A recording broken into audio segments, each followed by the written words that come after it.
அதிமுக சட்டமன்ற உறுப்பினரும் சேர்ந்து வாழ்த்தியது முதல் முறை என்று நான் நினைக்கிறேன். ஒரு நிகருக்கு நிகரான முதலமைச்சரை தமிழ்நாடு பார்த்திருக்கிறது. ஓபிஎஸ் அவர்கள் உங்க கூட்டணிக்கு வந்தா வரவேற்பீங்களா, ஆதரவு தெரிவிப்பீங்களா? ஜனநாயக சக்திகள் யார் வந்தாலும் வரவேற்போம். 72 நாள் ஆகுது, இன்னும் காங்கிரஸ் கட்சி கூட திமுக பேச்சுவார்த்தையை தொடங்கல. ஆனா நேற்று தேமுதிக யார் சொன்னது? நாங்க பேச்சுவார்த்தை தொடங்கி 3 மாதங்கள் மேலாவது பேசிட்டே இருக்கோம். மாண்புமிகு முதலமைச்சரை அனைத்து கட்சி தலைவர்களும் பாராட்டியிருக்கிறார்கள். தமிழ்நாடு சட்டப்பேரவை வரலாற்றில் பாஜகவை தவிர அனைத்து சட்டமன்ற உறுப்பினர்களும், குறிப்பாக அதிமுக சட்டமன்ற உறுப்பினரும் பாராட்டி இருப்பது வரலாற்று சிறப்புக்குரியது. அதிமுக சட்டமன்ற உறுப்பினர் வாழ்த்தும் பொழுது, நாங்கள் சட்டப்பேரவையில் 5 ஆண்டுகள் நிறைவு பெற்றிருக்கிறோம்.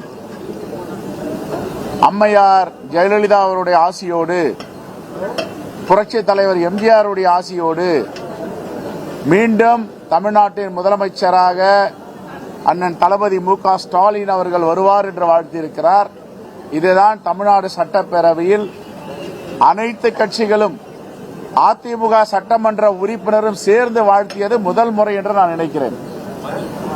ஆகவே இந்த வரலாற்று சிறப்புமிக்க தருணத்தில் நாங்களும் மாண்புமிகு முதலமைச்சரை வாழ்த்தி மீண்டும் அவர் முதலமைச்சராக வர வேண்டும், தமிழ்நாட்டிற்கு நல்லாட்சி தர வேண்டும் என்று வாழ்த்தி இருக்கிறோம். நாடு கண்டிராத, உலகம் கண்டிராத நல்ல திட்டங்களை தமிழ்நாட்டு மக்களுக்கு தீட்டியிருக்கிறார்.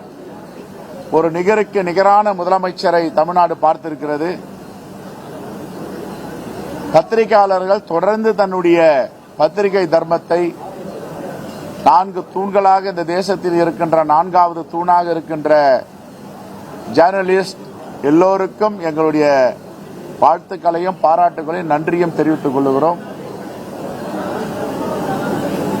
மீண்டும் தேர்தல் முடிந்த பிறகு மே மாதம் உங்களை சந்திப்போம். மீண்டும் நல்லாட்சி ஏற்படும். காங்கிரஸ் பேரியக்கம் என்றென்றும் தமிழ்நாட்டுடைய வளர்ச்சியிலும் தமிழ்நாட்டு மக்களின் நலனிலும் அக்கறை உள்ள கட்சியாக இருக்கும். எப்படி ஜார் மன்னர்களை வீழ்த்தி ஸ்டாலின் ரஷ்யாவில் புரட்சி செய்தாரோ, அதே போன்று தமிழ்நாட்டில் மதவாத சக்திகளை, பாசிச சக்திகளை வீழ்த்தி தமிழ்நாட்டின் ஸ்டாலின், தளபதி அண்ணன் மு.க. ஸ்டாலின் அவர்கள் புரட்சி செய்வார் என்ற நம்பிக்கை தமிழ்நாட்டு மக்களுக்கு இருக்கிறது. எல்லா நலத்திட்டங்களும், சமூக நலத்திட்டங்களும் சென்றடையாத தமிழர்களே இல்லை, தமிழ்நாட்டில் வசிக்கும் இந்தியர்களே இல்லை என்ற ஒரு மிகப்பெரிய வரலாற்றை செய்து காட்டியிருக்கிறார். ஆகவே மீண்டும் இந்தியா கூட்டணி கடந்த 5 ஆண்டுகளுக்கு முன்பு இல்லாத வெற்றியை இந்த ஆண்டு மிகப்பெரிய வெற்றியை பெறும் என்று மக்கள் சாட்சி அளித்திருக்கிறார்கள். தொடர் வெற்றி, மீண்டும் வெற்றி, வலிமையான இந்த இந்தியா கூட்டணி மீண்டும் மீண்டும் வலிமை பெறுகிறது.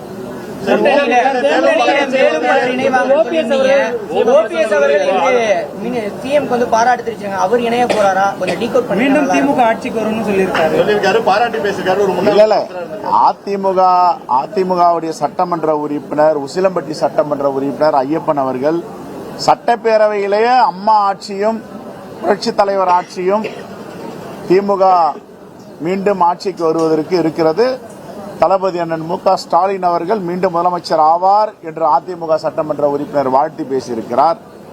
3 முறை முதலமைச்சராக இருந்த அண்ணன் ஓ.பி. பன்னீர்செல்வம் அவர்களும் வாழ்த்தியிருக்கிறார்கள். இதுதான் தமிழ்நாட்டு சட்டப்பேரவை வரலாற்றில் மிகப்பெரிய திருப்புமுனை. ஓபிஎஸ் அவர்கள் உங்க கூட்டணிக்கு வந்தா வரவேற்பீங்களா, ஆதரவு தெரிவிப்பீங்களா? ஜனநாயக சக்திகள் யார் வந்தாலும் வரவேற்போம். இதுல மாற்று கருத்து இருக்கு. அதை தமிழ்நாடு முதலமைச்சர் முடிவு செய்யணும். 72 நாள் ஆகுது, இன்னும் காங்கிரஸ் கட்சி கூட திமுக பேச்சுவார்த்தையை தொடங்கல. ஆனா நேற்று தேமுதிக யார் சொன்னது? நாங்க பேச்சுவார்த்தை தொடங்கி 3 மாதங்கள் மேலாவது பேசிட்டே இருக்கோம். காத்திருக்கிறோம் காங்கிரஸ் கட்சி தான் சொன்னிச்சு. 70 நாளா காத்திருக்கு. அது வேற. சொன்ன காலங்கள் மாறி இப்ப பேச்சுவார்த்தை சுமூகமான காத்திருப்புன்னு கிடையாது. நாங்க ஏற்கனவே பார்த்துட்டு வந்தோம். டிசம்பர் மாதம் இது வரைக்கும் தகவல் இல்லை. நாங்க சொன்ன அந்நிய மாலையே நாங்கள் 22ஆம் தேதியிலிருந்து பேச்சுவார்த்தை ஆரம்பிக்க போறோம்னாங்க. ஆகையால இப்ப பேச்சுவார்த்தை தொடங்கும். கடந்த 2021 தேர்தலில் பிப்ரவரி 26ஆம் தேதி தான் இந்த கூட்டணிக்கான பேச்சுவார்த்தை குழு அமைக்கப்பட்டு இருக்கிறது. ஆகவே நாங்கள் களத்திற்கு செல்ல வேண்டும் என்ற அடிப்படையில் நாங்கள் கோரிக்கை வைத்திருக்கிறோம். ஓகே.